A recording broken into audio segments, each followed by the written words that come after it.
আবার মানে যাকে বলা হয় যেসব বিজেপি কর্মীদের আপনি বলেন যে ও নাকি দিলীপ ঘোষের এটা ব্যাপার, আমি বলছি না, আমি বলছি যে মানুষের ভালোবাসা থাকতেই পারে, দিলীপ ঘোষের প্রতি একটু বেশি ভালোবাসা হয়েছে তাতে, তারা ভালো বলে তো সেটা তোমাকে নাকি হিরণকে নাকি খড়গপুরে বেশি দেখাই যায় না, মানে বাজার মে হ্যাঁ।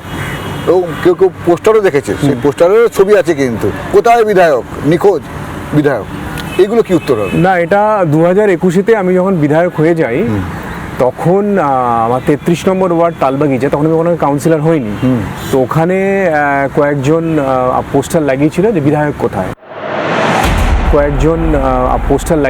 বিধায়ক কোথায়। তো আপনার চ্যানেলের সাংবাদিক তখন আমাকে ফোন করেছিলেন যে দাদা এরকম পোস্টার পড়েছে, আপনি তো নিখোঁজ, তো আপনি কোথায়, আপনার চ্যানেলের আছে, আপনি দেখে নেবেন। তো আমি বললাম ভাই আমি তো আমার বাড়িতেই আছি। আমি তখন খড়গপুরের 34 নম্বর ওয়ার্ড প্রেম বাজার বলে একটি জায়গা ছিল, সেখানে একটি বাড়িতে ভাড়া থাকতাম, একজন প্রফেসর বাড়ি ভাড়া দিয়েছিলেন, সেখানে থাকতাম। বলে দাদা হতেই পারে না, তোমার নামে পোস্টার পড়ে গেছে আর তুমি খড়গপুরে আছো, তাহলে ভাই চলে এসো।